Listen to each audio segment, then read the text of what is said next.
D'accord. Voilà. David, je commence par boire à ta santé. Et moi, là-dessus. In vino veritas.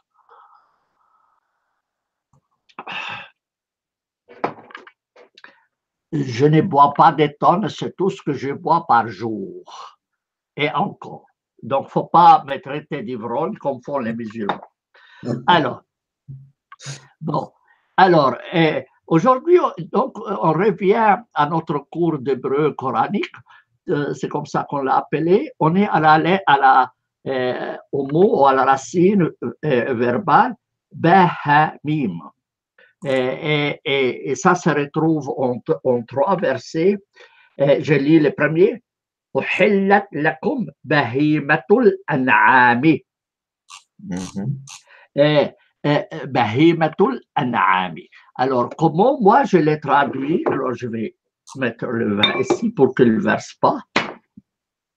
Et après, bon, alors, بهيمة الأنعام, comment moi je l'ai traduit et comment Chouraqui l'a traduit? Je vais chercher. Alors,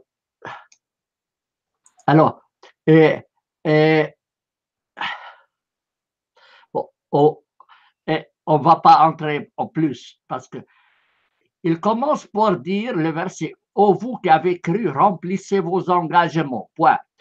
Vous ont été permis les animaux de bétail. Quel rapport entre les animaux et les engagements? Aucun lien. Aucun lien. C'est vraiment un verset disloqué. Mais ce n'est pas là le problème, c'est le terme « bahima ». Comment Chouraqui a traduit bahima? Alors, bahima, il commence les bêtes de bétail vous sont permises. Il l'a traduit par bêtes, animaux. Animaux de bétail. Les animaux de bétail ou les bêtes de bétail. Mais bon, pourquoi cette répétition? C'est une redondance. Comment il est exactement, comment il est écrit dans le verset que tu as cité?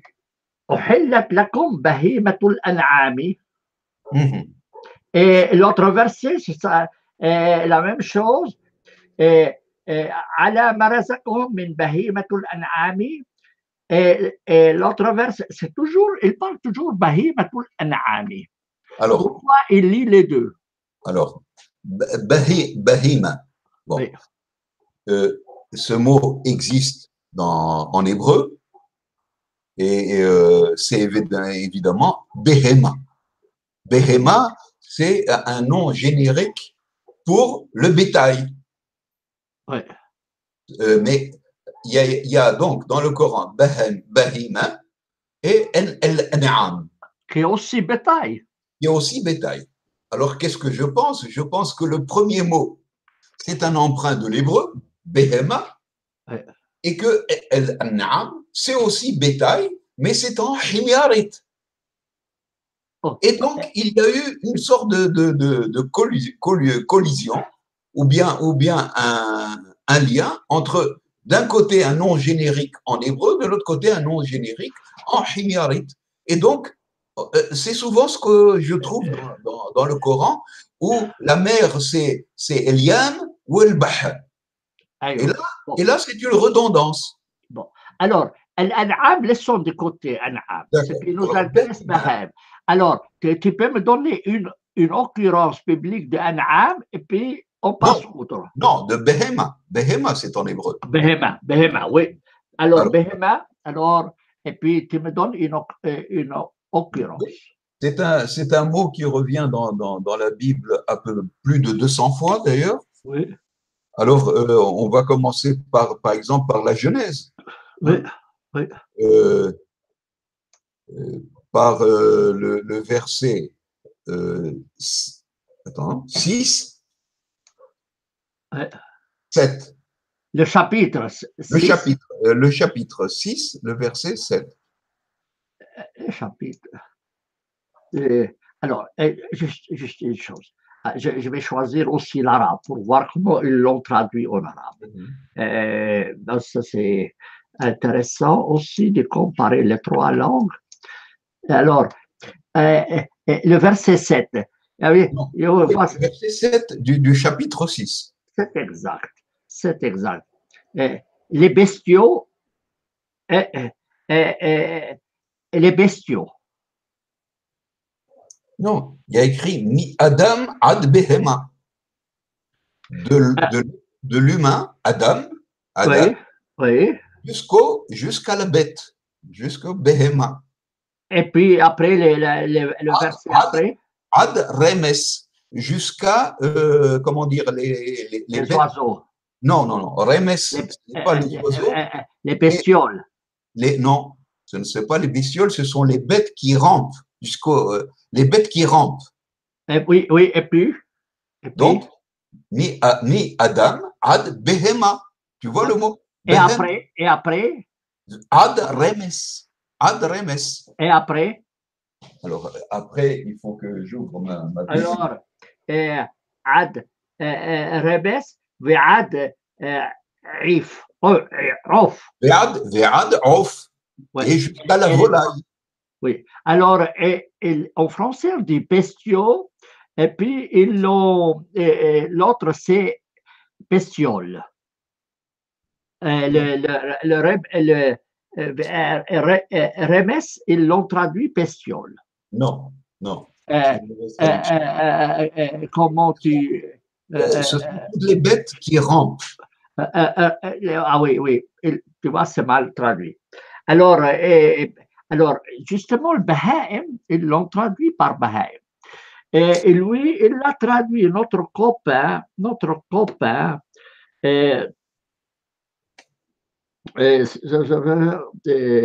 bête de bétail. Et moi, pour une raison ou une autre, j'ai choisi les animaux de bétail.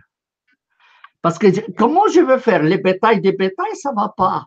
Oui, mais je comprends, mais ça c'est une redondance. Oui, oui, oui, oui. Il y a quelque chose là-dedans qui ne va pas dans le Coran, qui a utilisé à la fois un mot hébreu et un mot himiarit. Oui, bête de bétail, c'est la même chose. C'est la même chose. Alors, justement, ce verset, de quoi il parle? Il parle du fait que Dieu a vu que c'est avant ce qu'on appelle le déluge. Oui.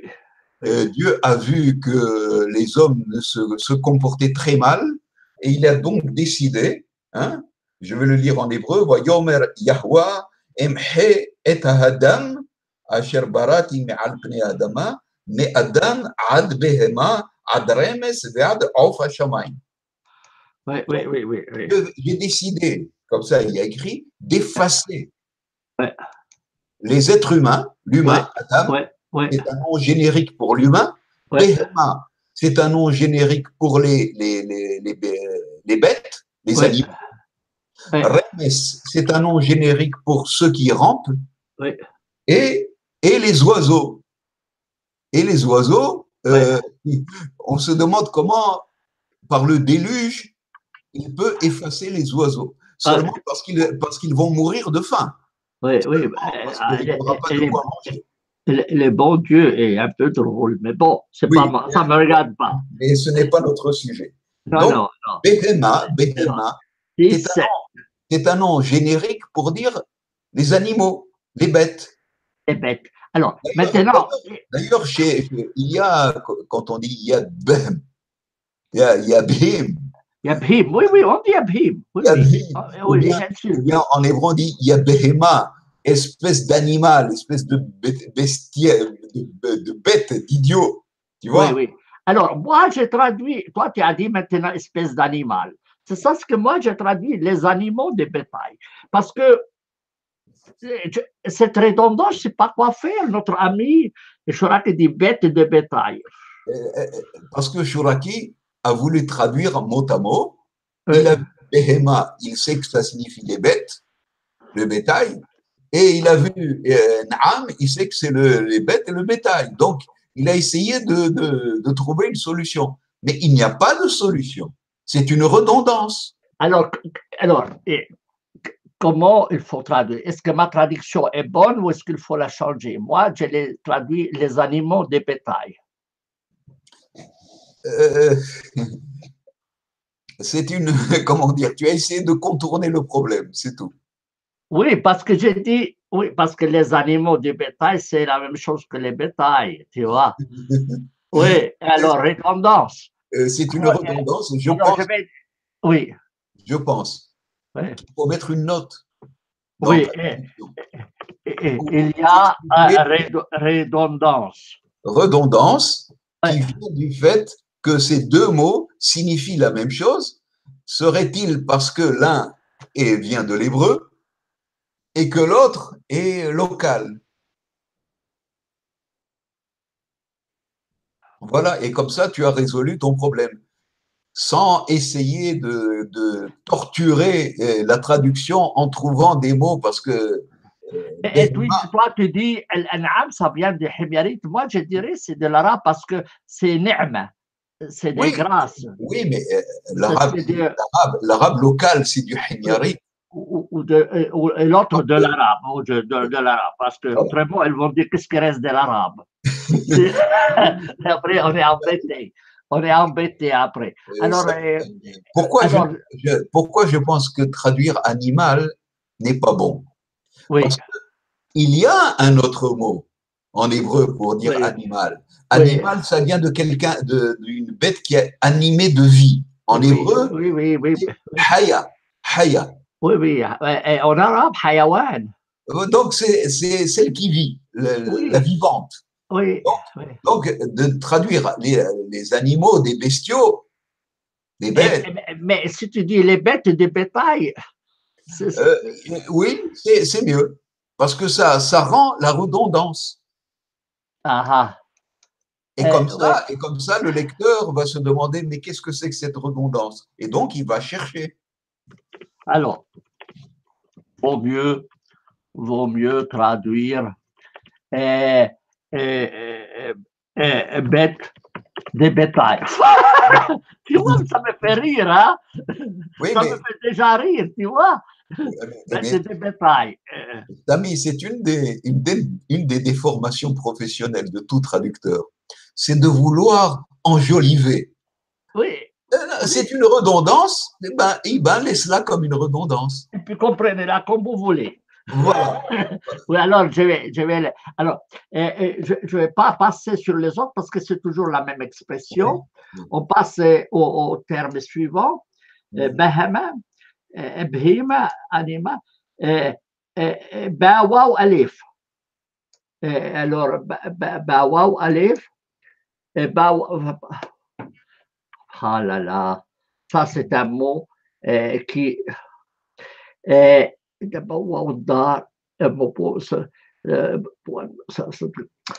un mot en réalité qui est très très peu utilisé en arabe. Très, en tout cas dans les parlers. Et alors, comment tu expliques? Tu peux, par exemple, me donner un des versets et nous lire, comme ça.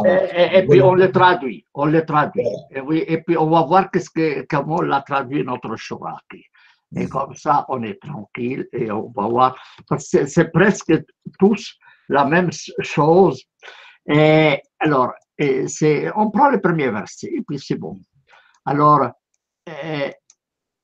ils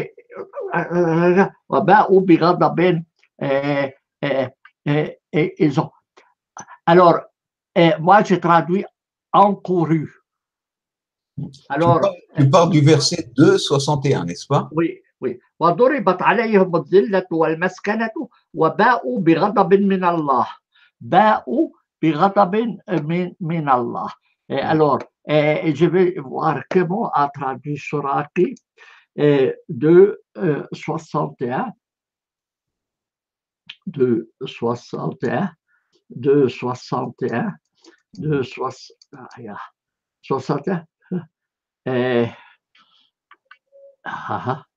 Est-ce que j'ai de 61, je vais chercher 61, excusez. Avec les courroux d'Allah, il introduit avec les courroux d'Allah. Et il n'a pas traduit le verbe même. Alors, l'avellissement, la pauvreté, les frappes avec les courroux d'Allah. Sans traduire le verbe. Ouais. Alors, mais ce terme revient plusieurs fois sous cette forme. Ben Abi Ghadabin, ça revient au moins 3 fois. Je veux voir si lui, il a respecté cette règle à lui. Et le verset suivant, 2,90, 2,90,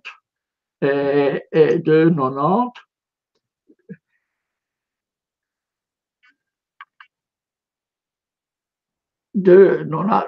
Là, il a traduit.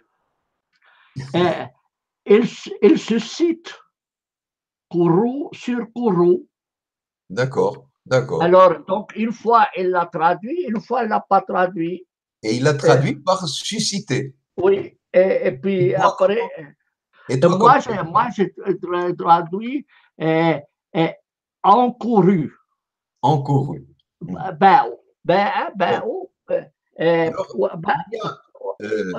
Oui. Samy, il y a une racine en hébreu qui est très, très répandue, pardon. C'est la racine bo, ba, waou, alif. Ça veut dire aller. Ça veut dire venir, faire venir. C'est exact. Ailleurs, c'est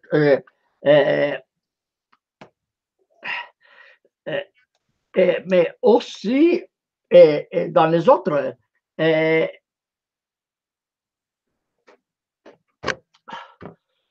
Ailleurs, c'est. Alors, on reste sur.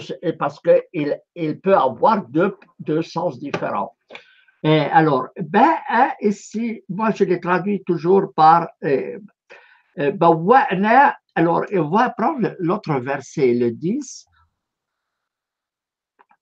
Alors, le 321, la deuxième série. La troisième série, on va voir comment moi je l'ai traduit.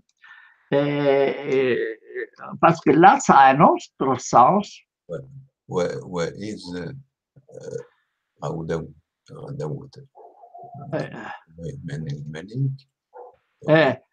Partie de là, enfin, établir. Établir.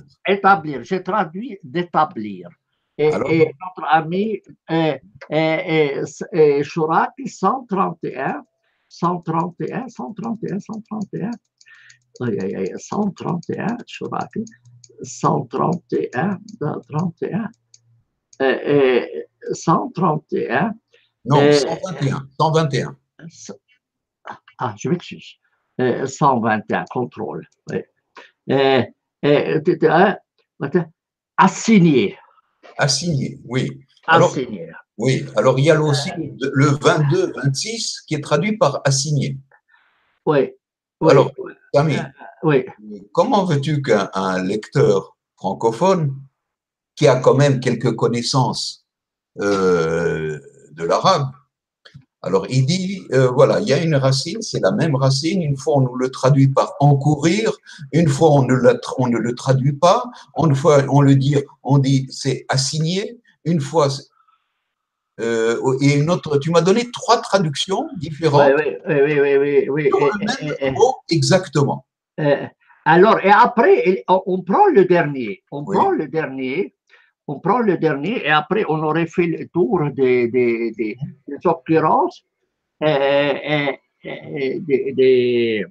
des formes.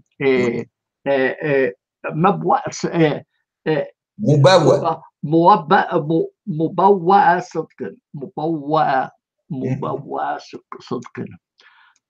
Alors, ولقد بوأنا بني إسرائيل, nous avons établi les fils d'Israël dans un endroit véridique. Alors, alors regarde, il revient 2 fois. لقد بوأنا بني إسرائيل مبوأ صدق.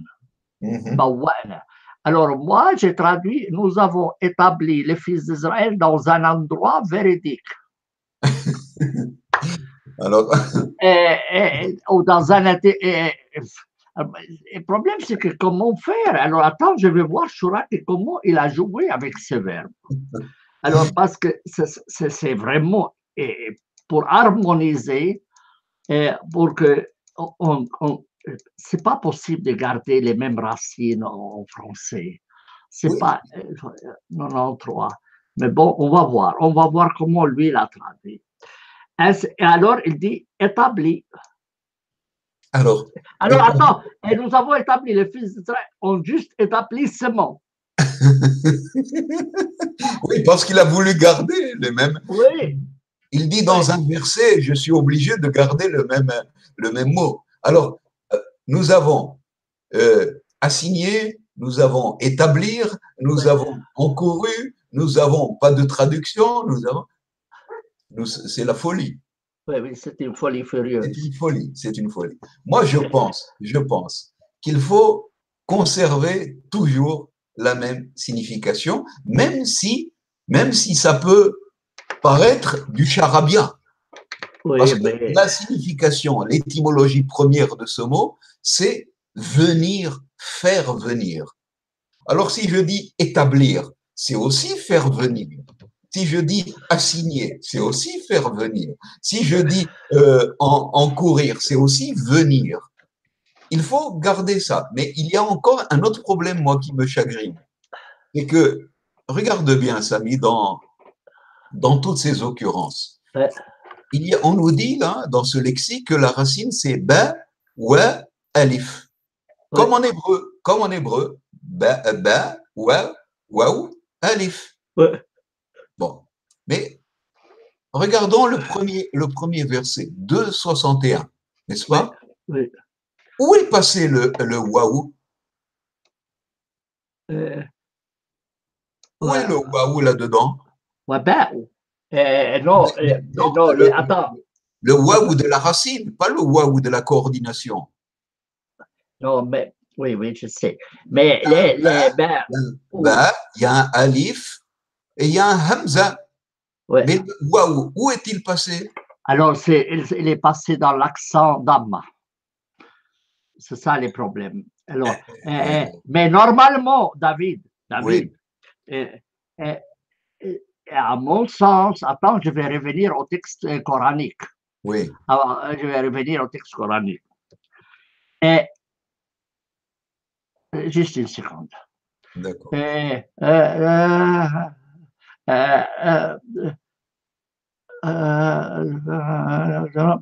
Attends.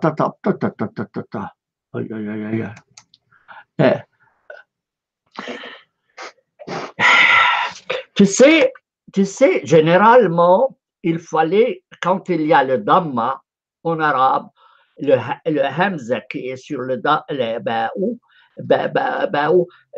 ça devait être le siège, il doit être le Waouh. Il doit être ça. Mais comme le Coran, il l'a écrit comme ça, alors ils n'ont pas. Alors c'est devenu une règle. Non, il n'est pas une règle. Ça, c'est faux. Ça, c'est faux en arabe. En arabe, c'est faux. Attends, d'ailleurs, je vais juste vérifier avec toi. Dans l'arabe, l'écriture normale, dans l'écriture normale du Coran, je vais te donner, juste, je vais passer à l'écriture du Coran, traduction du Coran, je vais voir David arabe, traduction,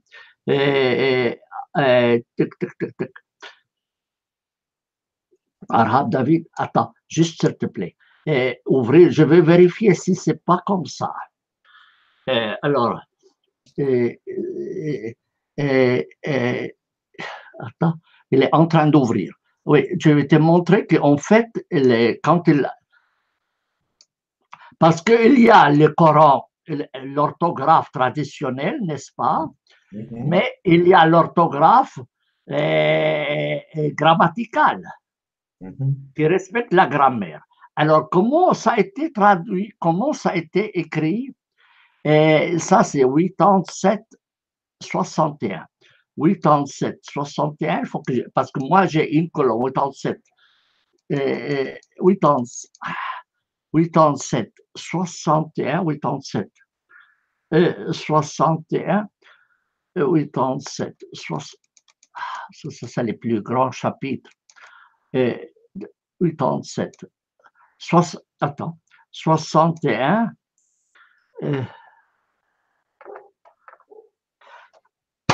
j'ai raison. C'est avec un waouh. Oui.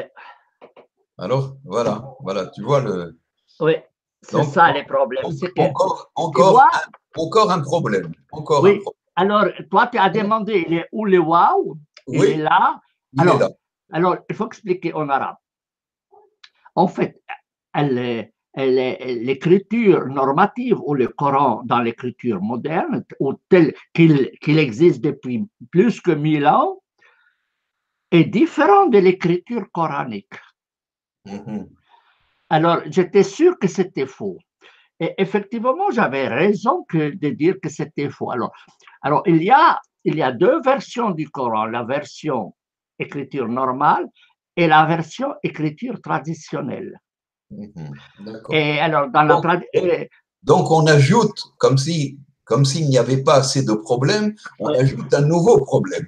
Alors, Samy, revenons à la traduction. Je pense. Mais juste, David, pour te dire, et tu peux dire, il y a 25% des mots du Coran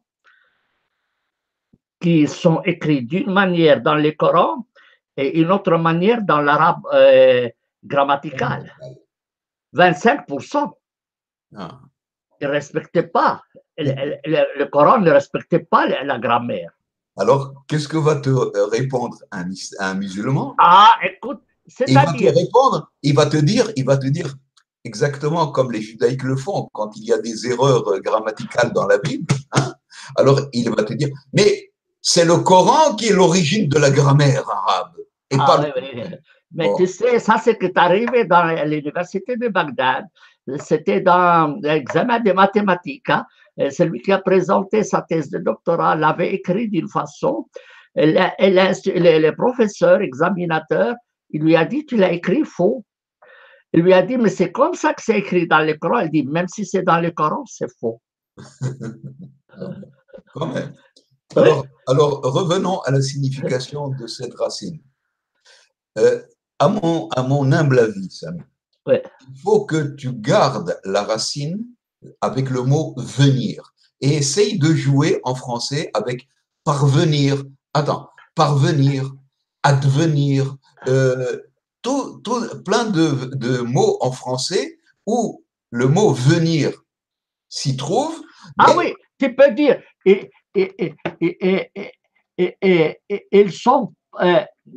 ils sont parvenus à une colère. Voilà. Oui. Alors, ou alors advenir pour dire établir au lieu de établir, advenir. Gardez toujours le mot. Non, ça ne va pas. Non, parce que en fait, il leur a fixé des lieux. Alors, et puis il dit. Oui, on dit advenir. Vous allez advenir. Oh. Ça existe en français. Oui, mais ça n'a pas de sens. Personne ne va comprendre ça. Personne ne va comprendre ça. Mais c'est ça. Mais en tout cas, peut-être qu'il faudrait mettre dans les notes. Dans les notes. Dans tous les cas, dans les notes. Dire dans la note, que cette racine a un sens premier de venir, faire venir. Oui. Mais on ne peut pas le dire en français. Oui. Ben, alors, ça, ce que je veux faire, mais ça, c'est très intéressant, tu vois, cette histoire d'orthographe coranique et orthographe moderne. Pour cela, dans mon édition arabe du Coran, j'ai les deux orthographes. Mais dans la Bible, nous avons exactement le même problème. Il y a par exemple une racine en hébreu qui, d'un point de vue de la langue hébraïque, grammaticalement parlant, le mot doit se terminer par un alif. Or, chez le prophète Ézéchiel, il fait une déclinaison de ce mot. Au lieu de dire les malais, il dit tout d'un coup les malotes. Ah. Comme si cette racine se terminait par un A et pas par un alif. Alors, j'ai fait cette remarque, j'ai dit, le prophète Heskel a fait une erreur grammaticale. Ah. La réponse des rabbins, c'est un prophète. Ah. Il ne faut pas se tromper. Ah oui, oui. Ah, mais Oui. ça, c'est que je reçois chaque jour. Voilà.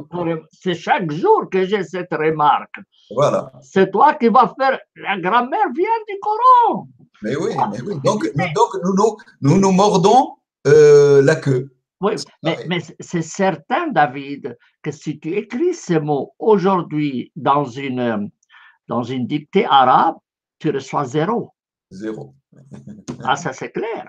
Bon. Ça c'est clair. Et tu ne peux pas dire le Coran l'écrit. Non, tu vois. Et d'ailleurs, en arabe, tu vois, et tu sais, ou les combles, c'est qu'à la fin, en arabe moderne, il y a un élève à la fin qu'il ajoute. Oui, ou, élève. Ou. Et le Coran n'a pas mis le élève. Pourquoi ils l'ont mis le élève? Les grammairiens, ils ont mis un élève. Ils se sont dit que la racine, c'est ba, waou, alif. Donc, ils ont voulu conserver la racine. Bon, on passe à un autre mot. On est Alors, attends. Ou qui revient plusieurs fois a un sens original, originel, arriver. Non, pas à venir. Venir, faire venir. Parvenir, advenir, voilà. Advenir, etc. Voilà. Et il se trouve en hébreu. Il se trouve. Mais bon, est-ce que c'est en hébreu? Bon, en hébreu. Bon. Tu veux une occurrence? Non, parce qu'on n'en sort plus. Il y en a des centaines d'ailleurs. Bon, mais en hébreu, quand on dit beau, c'est ici. Non, c'est viens. Ah, beau. Beau, c'est viens. C'est à l'impératif. Et qu'est-ce que ça signifie ici en hébreu? Po, pas be, mais peu. Po, c'est ici. Ah, mais est-ce que ce n'est pas po dans les viens ici? Non, c'est deux racines différentes. Po, c'est parce que les arabophones ont du mal à dire la lettre P. Il n'existe pas en arabe. Alors ils disent beau, mais c'est deux racines différentes. D'accord. Alors, et après, c'est bawaba, bawaba. Bawaba, c'est la porte. Et le bab, le bab, et c'est toujours dans la forme singulière ou pluriel. Et c'est toujours la porte. Je crois que ça a été toujours traduit par même Chourak. Alors, prenons le premier. Prenons le premier, le vers. وَادْخُلُوا الْبَابَ سُجَّدًا. وَادْخُلُوا الْبَابَ سُجَّدًا.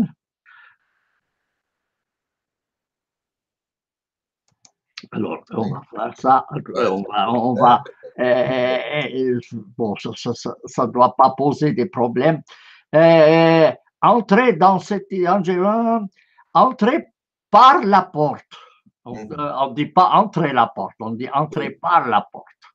Tu vois? En arabe, c'est transitif. En français, c'est intransitif. N'est-ce pas? David, je ne vais pas entrer dans les détails. Parce que, je pense qu'il y a une erreur dans le Coran. Parce qu'il n'est pas transitif. Parce qu'on n'entre pas la porte, on entre par la porte en arabe. Parce qu'il n'entre pas la porte. Oui, je comprends ce que tu veux dire. Et en arabe, c'est considéré comme une erreur. Mais Ah, je vais d'ailleurs te donner, il y a une occurrence où c'est en fait, c'est juste pour ceux qui nous suivent. Donc ici, alors, moi je l'ai signalé dans mon livre, dans mon édition. Alors, pour cela, moi j'ai mis entre parenthèses carré et 3 points. Tu vois, et puis j'ai mis entrée par la porte. 258, juste une seconde. وادخلوا الباب alors attends, je vais te dire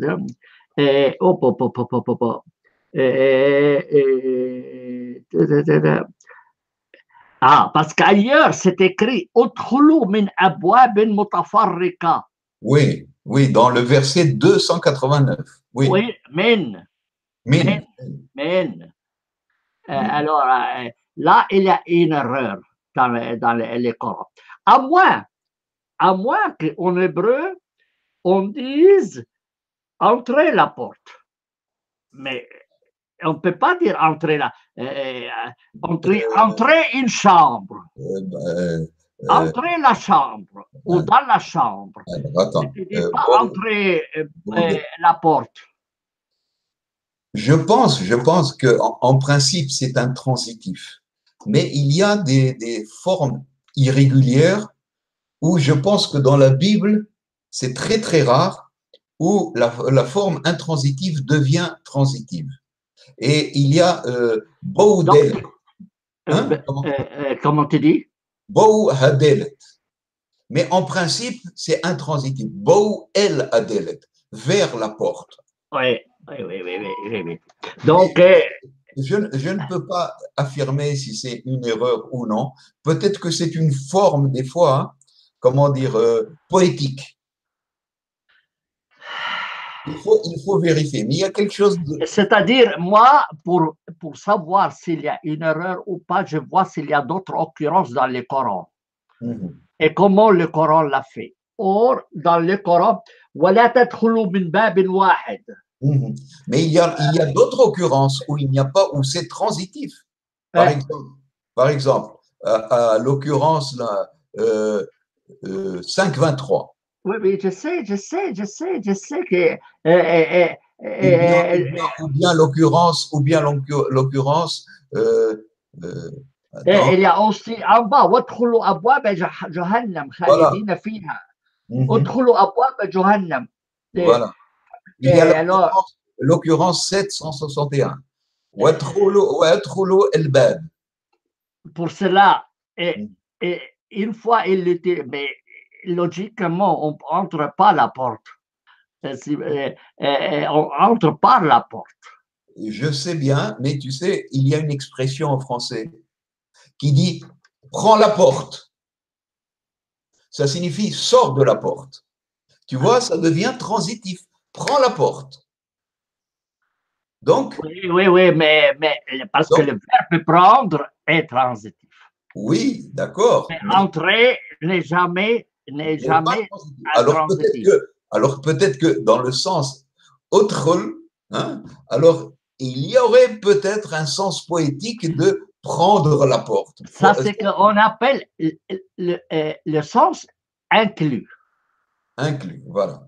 Ça c'est qu'ils ont essayé de justifier énormément d'utilisation verbale, où on dit ça a un sens comme ça, mais ça comprend un autre sens. Tu vois? Mais ça, ce sont des excuses. Pour moi, il y a une erreur pour la ligne. Peut-être que ce sont des prétextes. Oui, c'est prétexte. Des prétextes construits a posteriori pour justifier des erreurs. Non, parce que dans le Coran, c'est clair. Et puis, dans les parlers et dans toutes les écritures, c'est دخل من الباب. ما دخلش في الباب. En hébreu, on dit El Adelet. El. À moi, دخل الباب, ça veut dire tu fonces contre la porte. Enfoncer la porte. Non, ça veut dire, tu sais, tu marches et tu ne te rends pas compte qu'il y a la vitre, tu vois, et tu entres dans Tu entres. Tu enfonces la porte.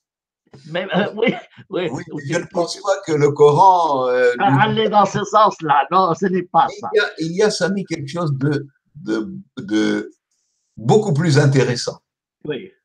C'est que le fait que, est-ce que, par exemple, le mot Babel, Babylonie, n'est-ce pas? Oui. Babel. Alors tu vas me dire, mais quel rapport? En réalité, tu sais qu'est-ce que c'est Babel? La porte de Elle. Voilà, Beb, oui. en acadien, en langue acadienne. Oui. Acadienne, en langue acadienne. Beb, c'est la porte de Dieu, oui. Elle, c'est Illu. Beb, oui, ça je connais, mais... Alors, mais regarde comme c'est intéressant. C'est que le rédacteur de la Bible, en hébreu, la porte, ce n'est pas Beb, c'est Belet. Or, il prend connaissance du mythe babylonien de Beb Illu, la porte de Dieu. Et en hébreu, il pense que c'est un seul mot, Babel. Babel. Il ne sait pas que c'est deux mots, Beb, El, porte de Dieu. Il pense que c'est un seul mot, Babel. Il se dit, mais attends, mais qu'est-ce que ça signifie Babel, Babel, Babel, Babel? Il pense que c'est un mot hébreu qui signifie confusion. Oui, mais c'est ça ce qu'ils ont dit les Arabes, on dit Belbel. Belbel. Oui, Belbel. Mais pourquoi? Mais non, mais il n'y a aucun rapport entre Beb-El et Belbel. Belbel, c'est un redoublement de la consonne. Aucun rapport. Donc, je pense que même si ce mot Beb est local en himyarite, mais en tout cas, il a une origine ancienne acadienne. Très ancienne. Oui. Et Beb, en acadien, ça signifie la porte. Et d'ailleurs, dans la Bible, si tu vois, il y a écrit c'est la porte des cieux. Shar, la porte des cieux. Donc, il a importé, le rédacteur de la Bible, il a importé le mythe babylonien acadien en essayant de lui donner comment dire? Il l'a hébraïsé. Voilà, en l'hébraïsant, en lui donnant une signification hébraïque. Et ce système-là, ça se trouve dans tous les textes religieux. Et le Coran a fait la même chose. Oui. Et le terme Babel se trouve dans le Coran, mais c'est sous forme nominale. Non, elle ne figure pas dans notre dictionnaire. Oui, mais parce que ni le Coran ni la Bible n'ont compris que c'est un mot composé. C'est exact. Mais je l'ai signalé dans les notes. Ah, alors très bien. Je l'ai signalé dans les notes que c'est un mot qui signifie la porte du L. Voilà. Alors, donc, tu as bien fait de dire aussi pour les lecteurs, parce que les auditeurs. Alors, bourg, ça c'est intéressant. Bawawra, bourg, bourg, et revient très peu de fois. Dar el-Bawar, bourg, هو يبور نقرأ له يبور. Alors, je t'explique. Après, tu vas me dire ce qu'il en est en hébreu.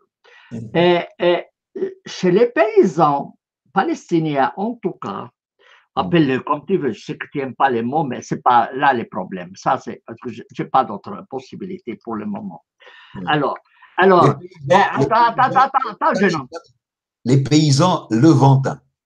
Oui, en tout cas, chez mes parents, si tu dis Ardebourg, ça veut dire terre en friche ou terre délaissée. Oui. Ardebourg. Et ici, alors on va prendre le premier verset. Houa Yabour. Alors,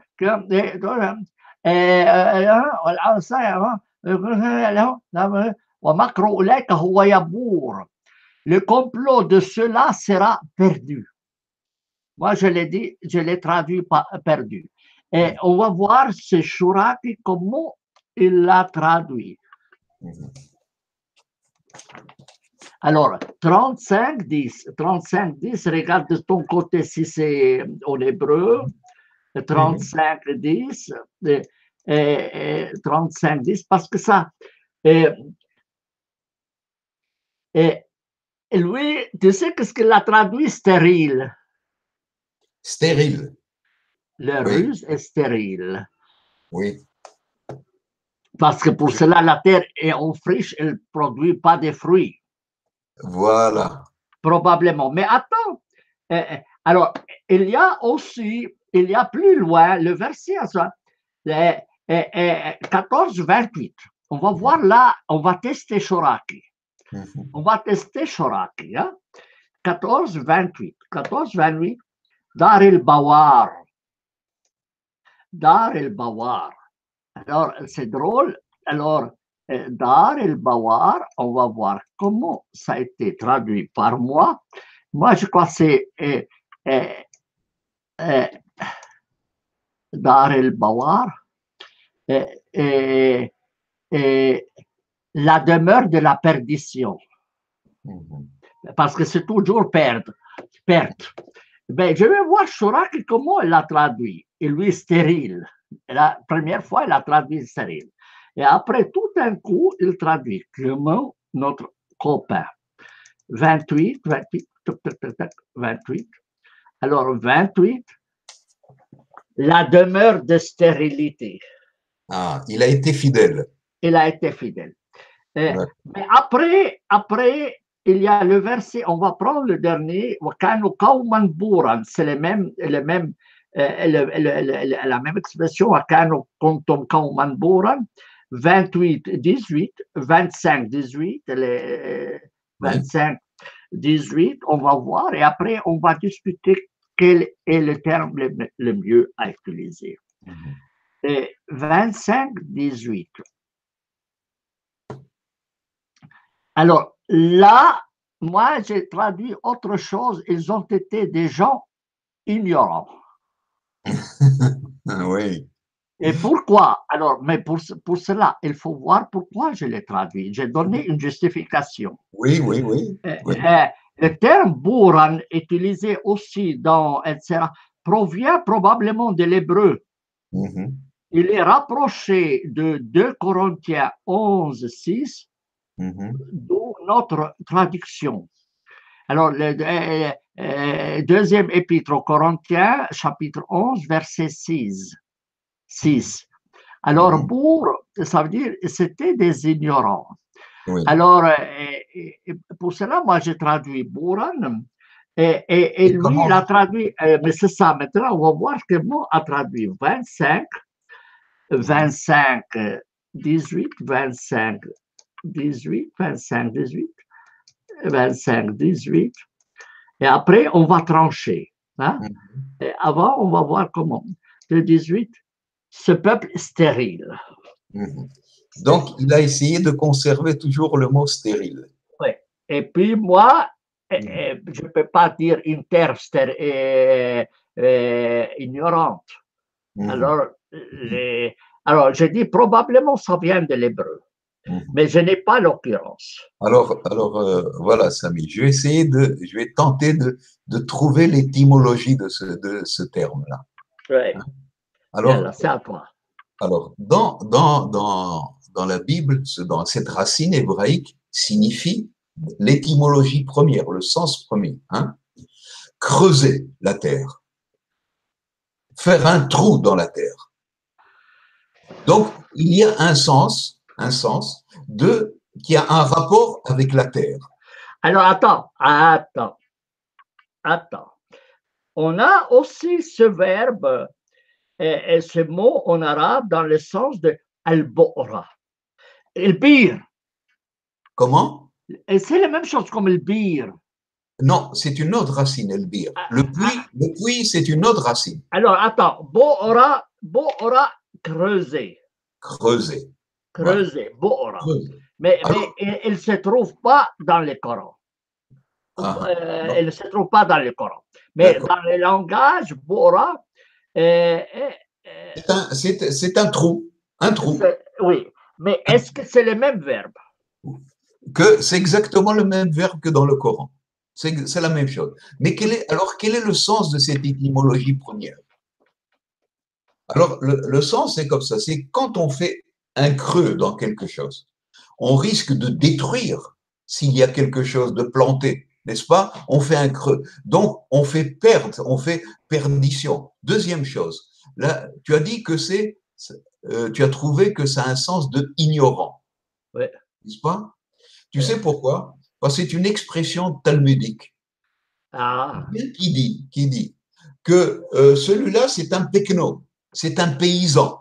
Alors on l'appelle Bour We'am Haaretz. Donc c'est un bour, c'est quelqu'un qui creuse la terre, c'est un creuseur de terre, et c'est le peuple de la terre. Il est un pekno, donc il est quelqu'un qui n'est pas cultivé. C'est un ignare, mais c'est un sens dérivé. Pourquoi on l'appelle bourg dans le sens de ignare? Parce que c'est un pauvre petit paysan. Alors, non, attends. Il travaille la terre, il creuse la terre sans arrêt, il bêche, c'est un bêcheur de terre. Et c'est pour ça que c'est en sens dérivé, c'est un ignorant. Il n'étudie pas dans la yeshiva, tu vois, il est toujours en train de bêcher, de creuser la terre. Mais le sens premier de bourg, c'est creuser, faire des trous, donc bêcher. Donc aussi, quand on fait un trou, on détruit quelque chose.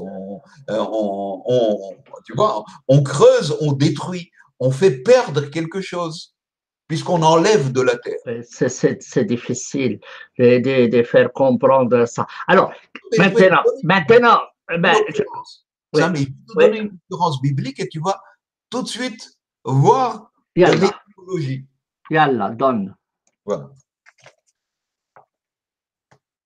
Mais la référence talmudique m'intéresse. Oui, je vais te la donner, je vais la chercher, ensuite tu la mettras. Oui. C'est une, comment dire, presque une insulte. Jusqu'aujourd'hui, quand on dit à quelqu'un, Ata bour, tu es un ignare. Donc la traduction est juste. Non, mais c'est un sens dérivé. Oui, c'est sûr. C'est une explication. Voilà. Alors, regarde par exemple dans l'Exode. Exode. 21, 33. Exode. Combien? 21, 33. 21, 33. 21, 33.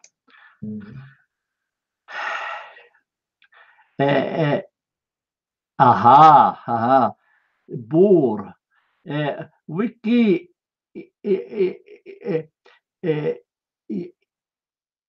يفتح ايش بور بور ou qui hébreu creuse, mais ici tu vois bourg et hébreu c'est pas les mêmes verbes où ils jouent sur le terme. Je parle de la racine bourg. Mais oui, mais tu vois. Iftah, ish bourg, ça signifie si il ouvrira quelqu'un, ish, un trou, un creusement. Voilà. Alors, je vais te lire, si tu veux, le verset en entier. 21, 33.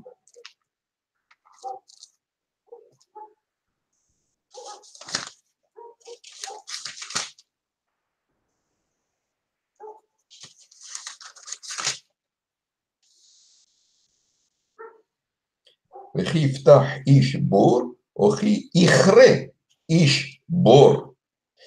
Si quelqu'un ouvre un trou ou il creuse un trou, donc ça a une signification de creuser, de trou. Ça a été traduit en français, si quelqu'un laisse une citerne ouverte Alors, Non. ils l'ont compris. Mais Ils l'ont compris comme bir, comme BR. Voilà. Oui. Oh, Ah, BR. Oui, comme Birzeit. Bir Zayt, ça c'est le puits de Zayt. Oui. Mais bourg, c'est un trou. Évidemment que lorsqu'on fait un trou, on peut s'en servir comme réserve d'eau, Comme un bir. comme un bir. Mais ce sont deux racines différentes. Bir s'écrit avec un alif. Par exemple, Bir Sheva, avec un alif. Non, en arabe, c'est avec le i. Oui, mais pas avec un ya. Un hamzi, BR. Alors, BR avec un hamza. Le hamza, c'est comme le alif en hébreu. Oui. Le hamza. BR. Parce qu'il est sur le ya, mais c'est un hamza. Alors, ce sont deux racines différentes. BR, c'est le puits. Bour, c'est le trou. Mais tu peux pas rapprocher les deux. Non. On peut faire un rapprochement sémantique, mais pas un rapprochement grammatical. Alors, tu sais que en arabe, ils l'ont traduit BR. Le puits. Oui, BR. Non, parce que s'ils le traduisent par le puits, alors quand on arrive au mot puits, comment va-t-on le traduire? Le puits aussi? Alors deux mots pour dire la même chose? Non, alors, ouais, non. Je vais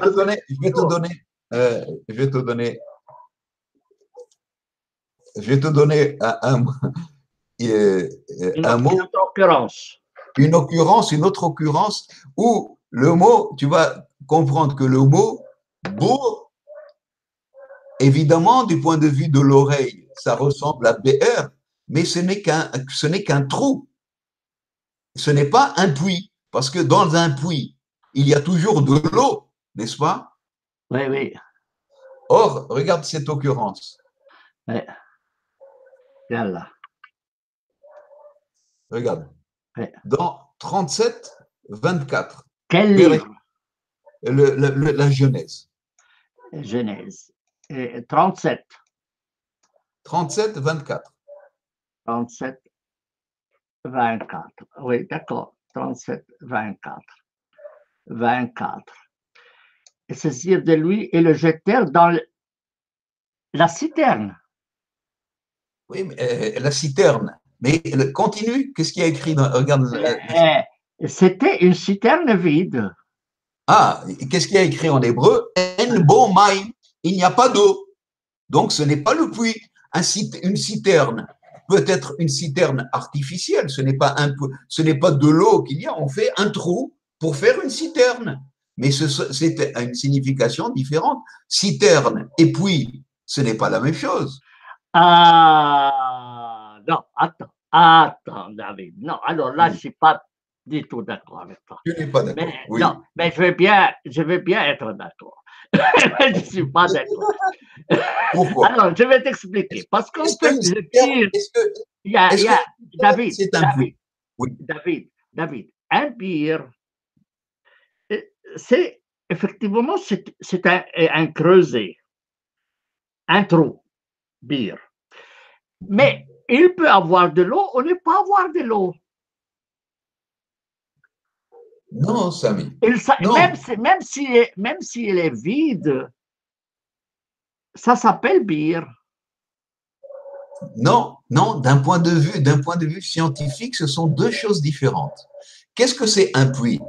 Un puits, c'est une nappe phréatique souterraine que les gens ont creusé et sont arrivés à cette nappe.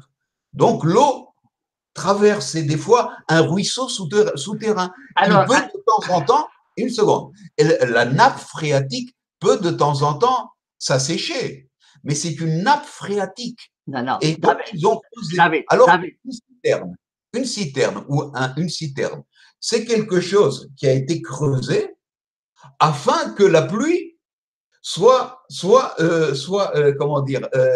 amassée dans ce trou. Ce sont deux choses différentes. Non. Alors, David, dans ma région, en tout cas, lorsqu'on dit bir,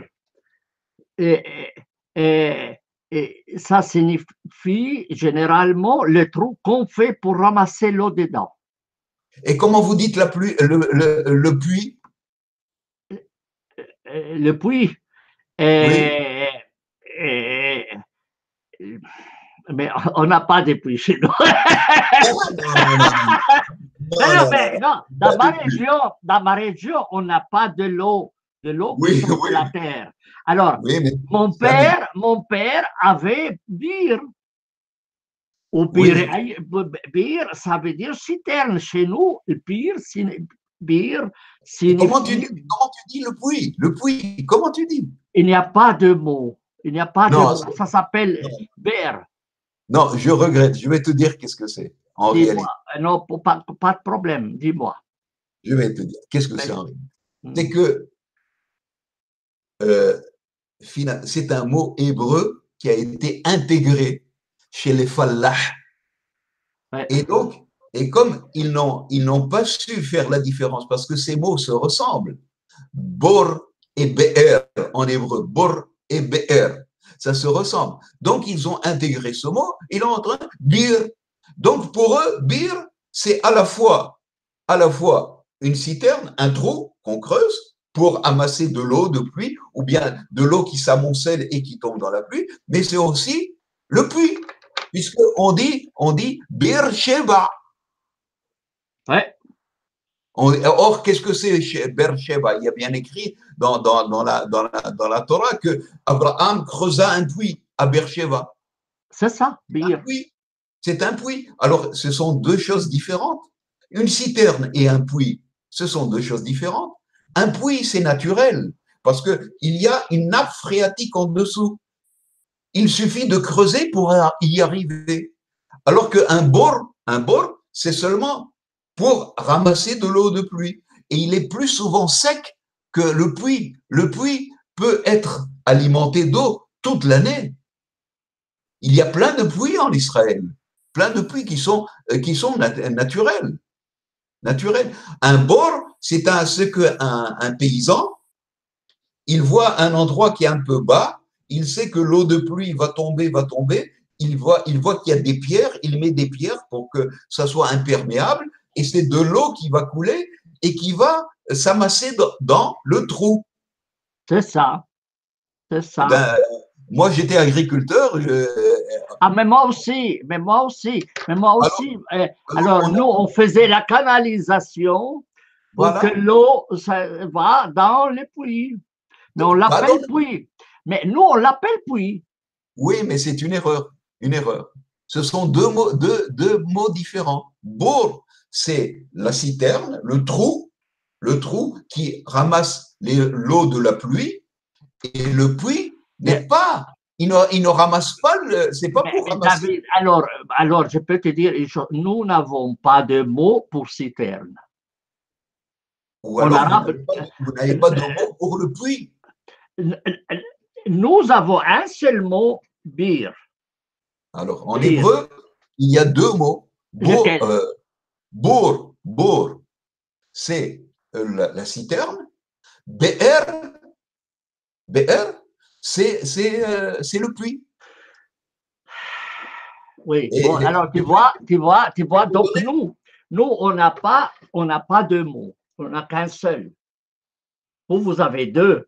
À moins David, moi je connais pas l'araméen. Est-ce que l'araméen a deux mots?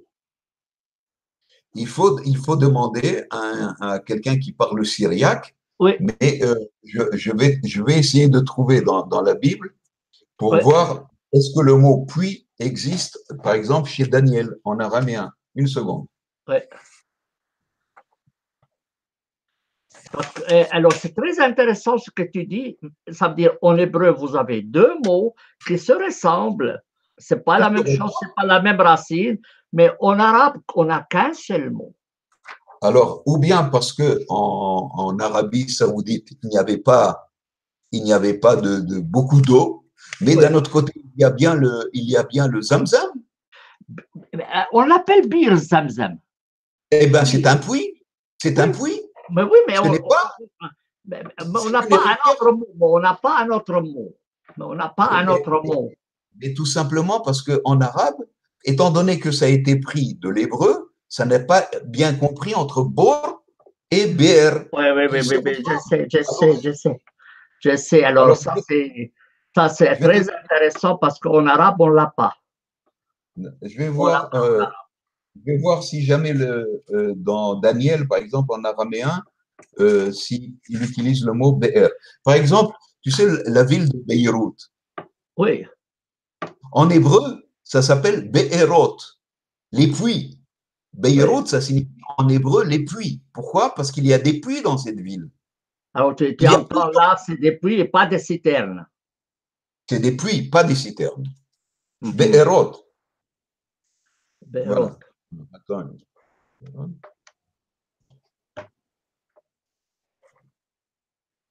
Alors, BR, je vais voir s'il est cité en araméen.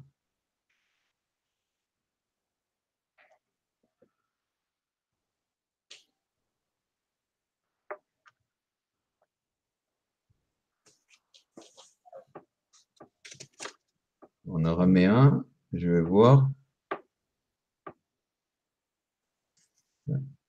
BR.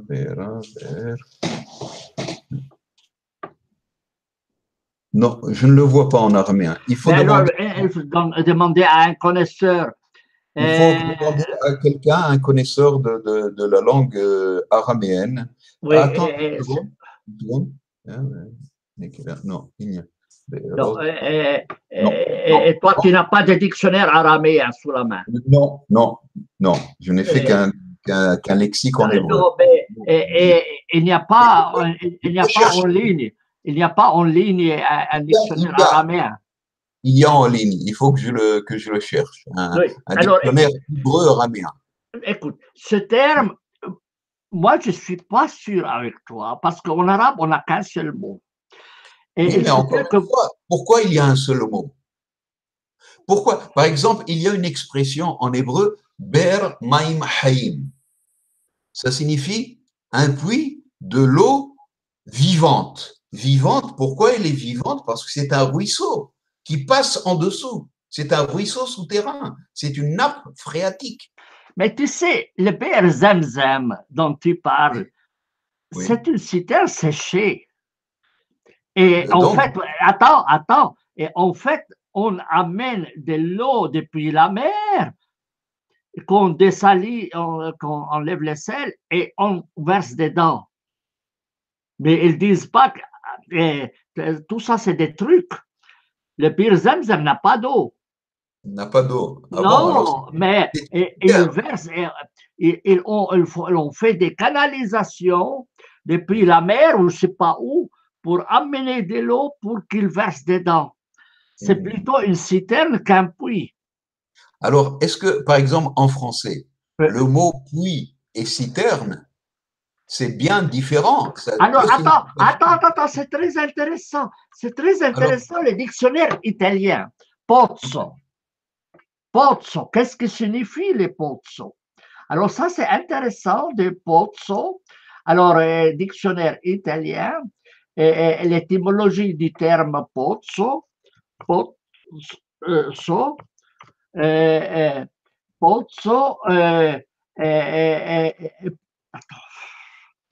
puis en italien, je vais vérifier les mots exacts. Comment ça s'écrit? Moi, j'écrirai Pozzo, mais je ne les trouve pas ici. Pozzo, oui, c'est juste. Mon écriture est juste. Pozzo. Alors, langue italienne est Pozzo, ici. Pozzo, P-O-Z-Z-O. Pozzo, Z-Z-O. Attends, alors je vais voir. Je vais juste une seconde. Et,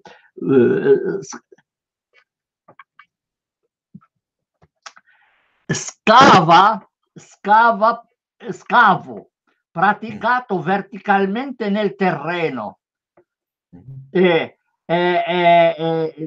C'est donc un trou creusé dans la terre. verticalement dans la terre, mais après, attends, elle dit quoi? Elle dit quoi après? Il faut que ouf, ouf, ouf, ouf, qu'est-ce que c'est? C'est machin. Per estrarre. Attends, qu'est-ce que c'est?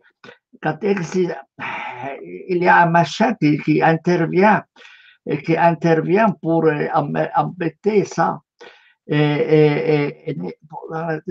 En tout cas, pour moi, c'est un trou, Pozzo. Oui, mais c'est un trou pour arriver où? Ah, ça peut être pour enlever, pour trouver de l'eau ou pour en français cisterna, en italien on dit aussi cisterna, c'est pour citerne. Probablement, mais je ne sais pas. Il faut que je regarde pour l'italien si c'est pozzo et a les deux sens ou pas. Enfin, bon, mais pour moi, ça ne peut pas être le même sens. Parce que autrement, il y a citerne, en français, citerne, et puis… Je suis tout à fait d'accord. Donc, si c'était le même sens, pourquoi il y a deux mots? Le puits, c'est creuser la terre pour arriver à une nappe phréatique où l'eau est déjà en bas. Alors que citerne, c'est plutôt le sens de ramasser l'eau de pluie. D'accord. Alors, mais revenons à ce mot. Qu'est-ce qu'il faut traduire? Qu'est-ce qu'il faut traduire pour le Coran? Alors, une fois, Yaburu, il sera perdu, moi. Il dit, il restera stérile. Notre ami, il a toujours utilisé stérile. Alors, et ils étaient un peuple ignorant.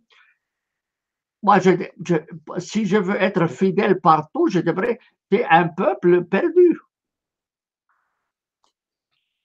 Est-ce que ça a vraiment la signification de perdition? C'est ça le problème. Parce que ici, est-ce que, par exemple, oui, est-ce qu'on peut pas, on pourrait pas, si on veut harmoniser le tout, hein, oui. Utiliser, par exemple, la racine, hein, oui. Renverser, comment dire, quelque chose qui est chamboulé, qui n'est pas, qui est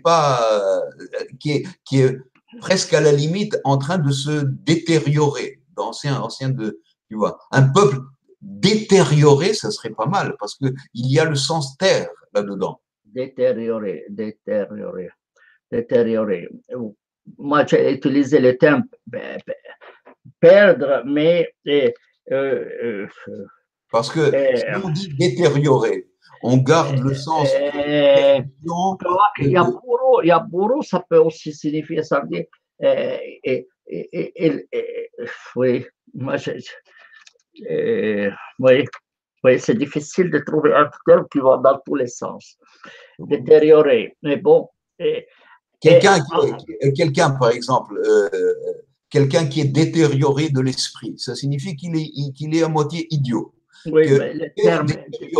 C'est une terre en perdition, une terre qui est détruite, une terre qui n'est pas, qui est stérile. Peut-être que… Ils ont, en anglais, ils ont toujours utilisé donc détruire. C'est trop fort. Oui. Ou périr. Alors, c'est un peuple en perdition. Un peuple en perdition, c'est du bon français.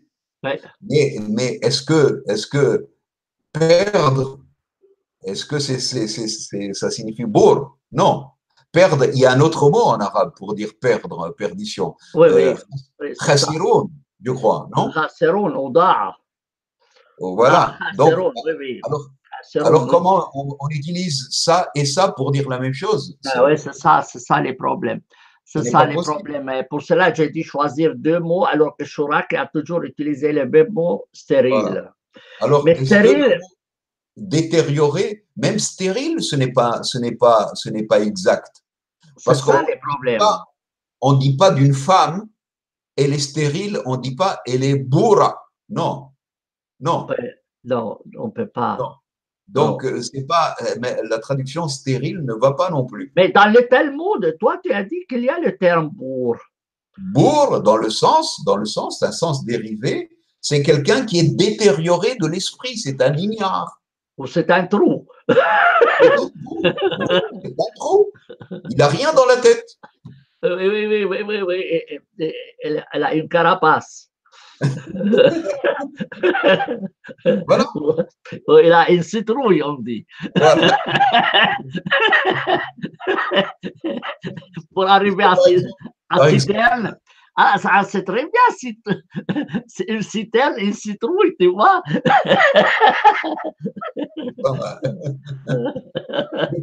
Je pense que le mot, que peut-être détériorer serait la meilleure traduction. Oui, moi je dirais perdition. Je ne maintiendrai pas, c'est plus détérioré. C'est, oui, ou gâché.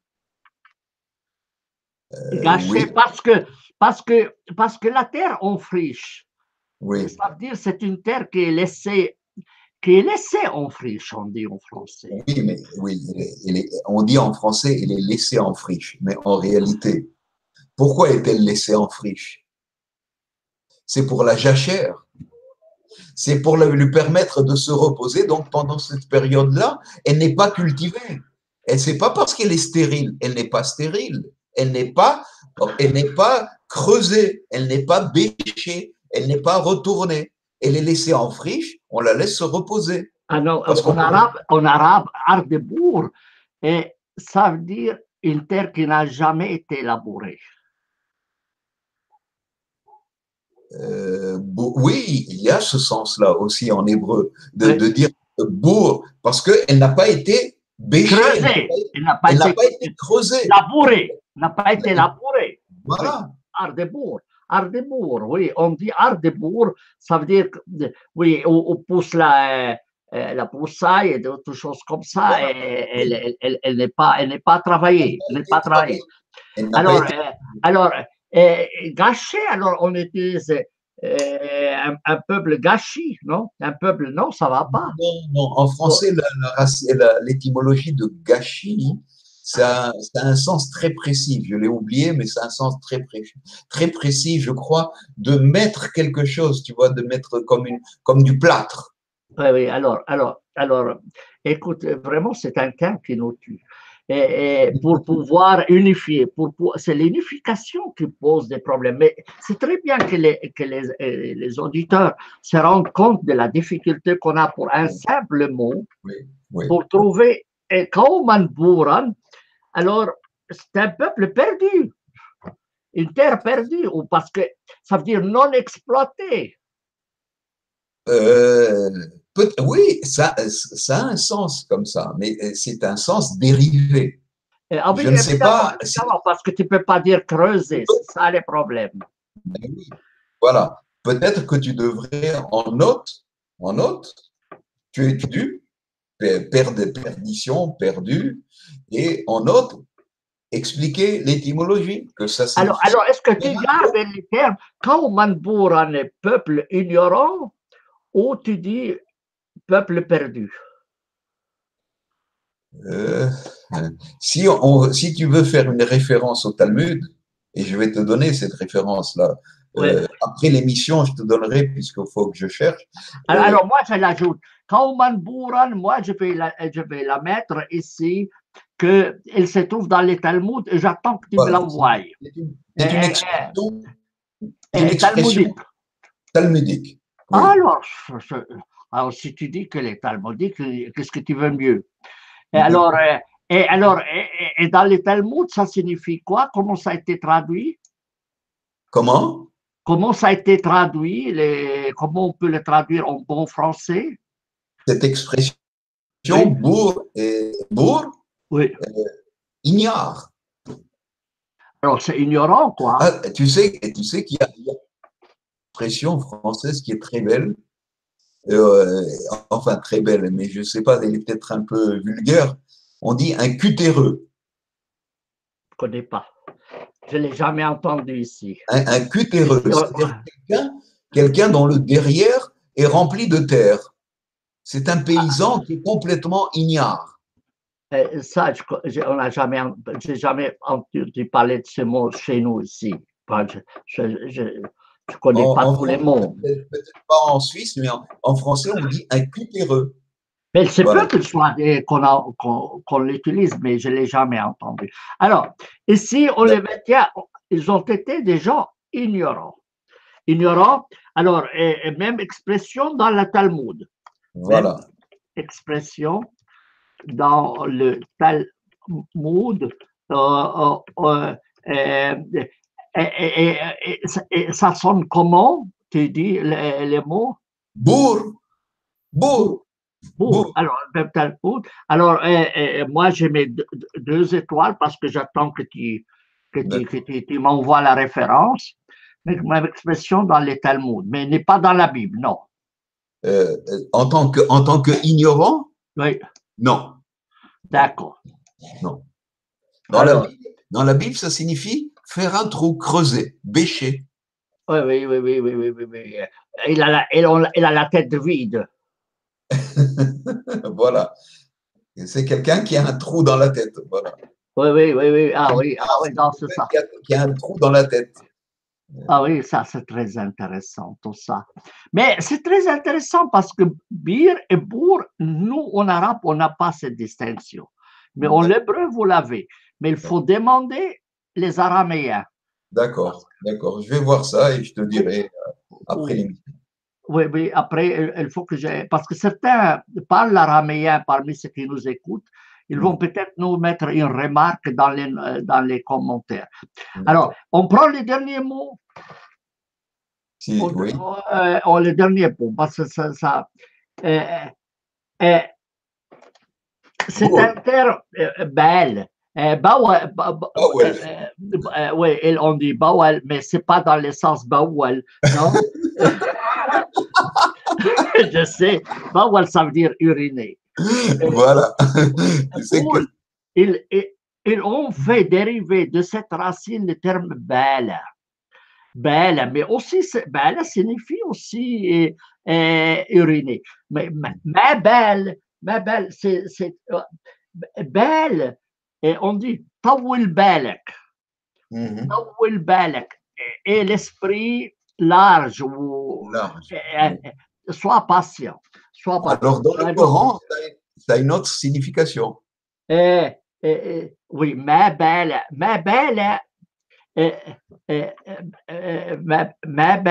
alors, bon, alors on va voir comment je l'ai traduit et comment Chouraqui l'a traduit. On prend le premier verset et puis ça sera la dernière recherche qu'on va faire parce qu'on va pas s'éterniser. Autrement, on en finit. Alors, attends, alors, on va faire. Alors, ma belle.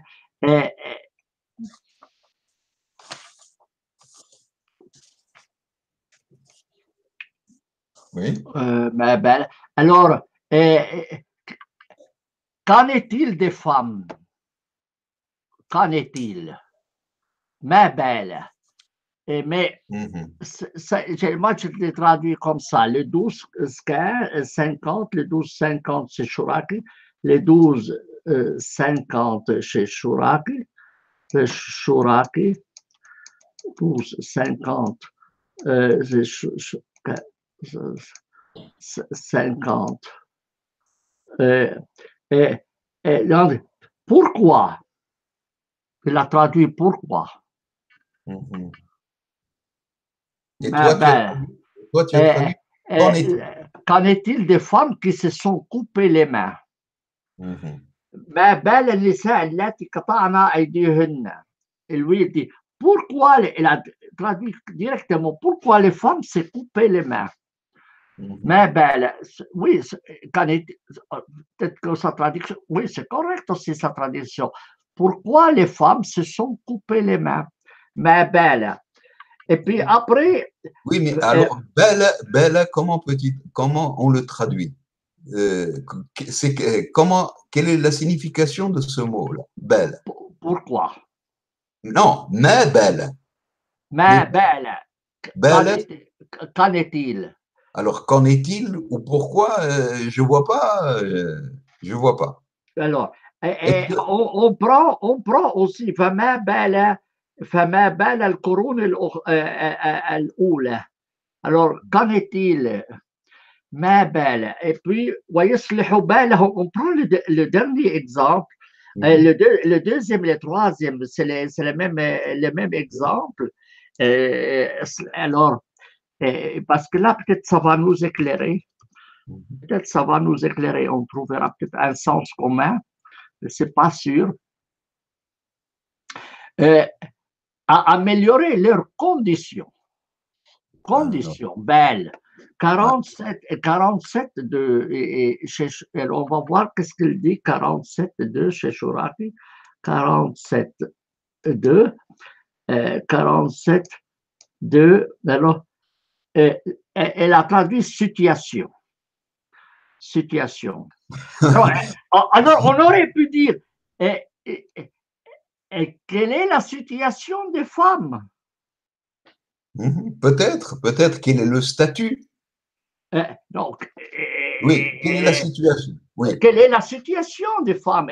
Alors, pour ça, qu'en est-il? Pour cela, moi, je l'ai traduit, qu'en est-il des femmes? Oui, mais tu as traduit qu'en est-il des femmes? Et ensuite, un autre au quatrième verset, c'est la situation. Oui, aux conditions.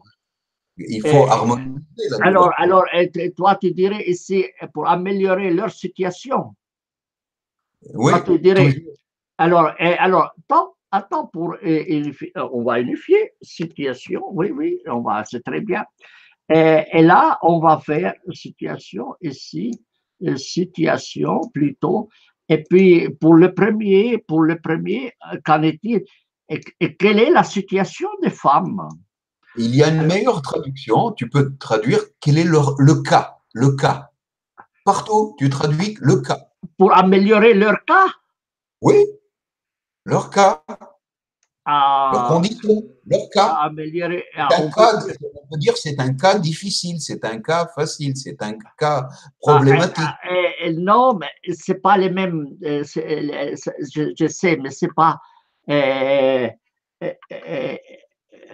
Non, je te dis si tu veux harmoniser. Oui. Tu sais, البال هادي البال. Quand on dit هادي البال, ça veut dire il a l'esprit tranquille. بال هادي البال. Alors, هادي, améliorer leur situation, je dirais. Quelle est la situation? Pour ça, je dis, qu'en est-il des femmes? Pour cela, moi, j'ai mis. Alors, moi, je vais prendre le deuxième. Le deuxième. Si on traduit du mot à mot, mais elle belle, on dit quoi du cas des femmes? Pour cela, qu'en est-il? Pour cela, je dis on. Oui. Qu'en est-il?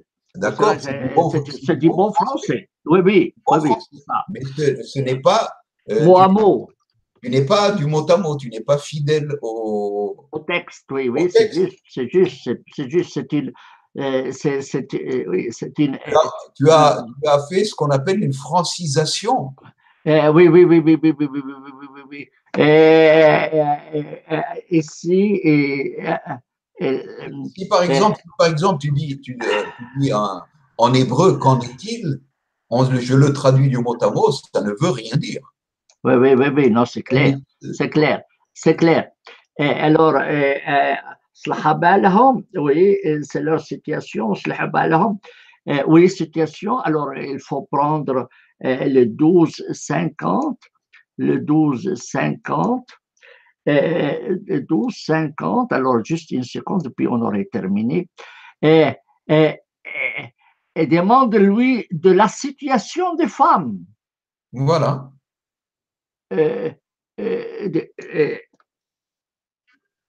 Mais les problèmes belles. Alors, demande-lui quoi du statut, quoi de la situation des femmes.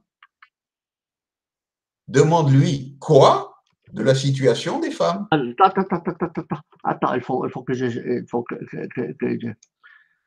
il faut pas que je change ma traduction comme ça, il faut que j'ajoute. Demande-lui, mais quoi, c'est pas du français, hein, c'est vraiment de l'argot. Mais qu'en est-il? Qu'en est-il de la situation des femmes?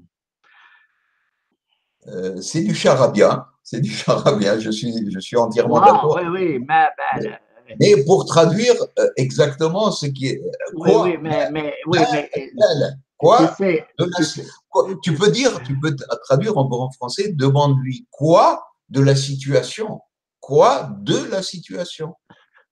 C'est encore du bon français. Mais Canet aussi, c'est du bon français. Comment? Demande-lui ce qu'il en est, c'est du bon français, de la situation des femmes. Ce qu'il en est. De la situation des femmes. C'est du très bon français, mais ce n'est pas fidèle. Mais oui, mais… Ce n'est pas fidèle. Mais belle. Alors, tu dirais quoi? Quoi de la situation? De la situation des femmes. Alors, quoi de la situation? Mais ça correspond pas non plus à l'arabe. Pourquoi? Mais belle. Quoi? Mais quoi? Quoi? D'accord. Tu as juste ajouté la préposition de, c'est tout. Ouais. Alors ici, le suivant, juste l'autre terme, là, qu'en est-il des premiers siècles? Quoi des premiers siècles? Si on veut être fidèle, hein? Et on veut être fidèle au texte coranique. Qu'en est-il des premières générations? Donne-moi une seconde, je vais voir comment l'a traduit Sachoraki. Je vais voir comment l'a traduit 2051. Oui, mais je ne vais pas non plus dire la charabia, du charabia, n'est-ce pas? Alors, là, qu'en était-il? Qu'en était-il des générations précédentes? Moi, je dis, qu'en est-il des premières générations? Qu'en est-il? Je comprends, c'est du bon français. Oui, parce que quoi? Mais je traduis en français, je ne traduis pas en argot. Oui, je comprends, Samy. Oui. Mais encore une fois, en traduisant de cette manière, qui est du bon français, c'est une bonne traduction, ça ne rend pas le texte coranique. Oui, pas mal belle. Tu vois, ça ne rend pas. Parce que dans main, il y a une question. Quoi? Oui, mais qu'en est-il? C'est aussi une question. Qu'en est-il? C'est aussi une question. Oui. Bon, tu peux laisser comme cela, cette traduction. Oui, parce que c'est pas facile.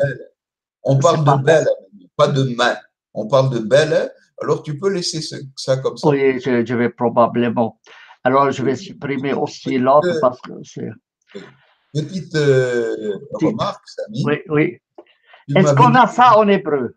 Alors, on a ça en hébreu, la même racine, mais elle signifie ce qu'en arabe parlait, comme tu as dit, uriner. En hébreu, ça signifie de l'eau, de l'humidité.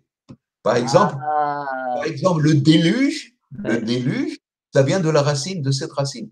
Maboul, l'eau, pas maboul avec un h, maboul. C'est de l'eau, Non, ça ne nous concerne pas, pour ainsi dire. Ça nous concerne. Ma question est pourquoi en arabe dialectal, la racine boul, baoul, hein, ça signifie uriner, donc déverser de l'eau. Pourquoi? Oui, c'est ça, oui, c'est juste. Mais pourquoi? Oui, parce que c'est l'humidité, oui, c'est ça, c'est de l'hébreu, oui. C'est de l'hébreu. Oui, Donc, oui. le dialectal, en Non, arabe,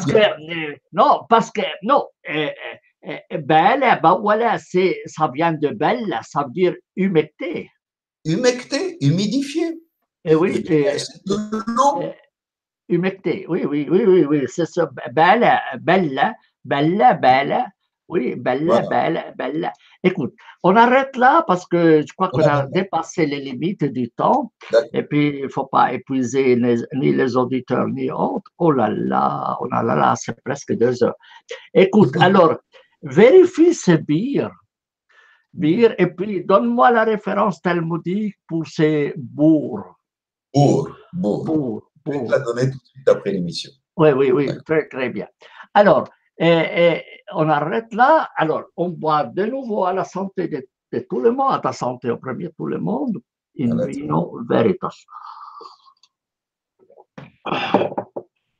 Je te souhaite à la prochaine, j'arrête là.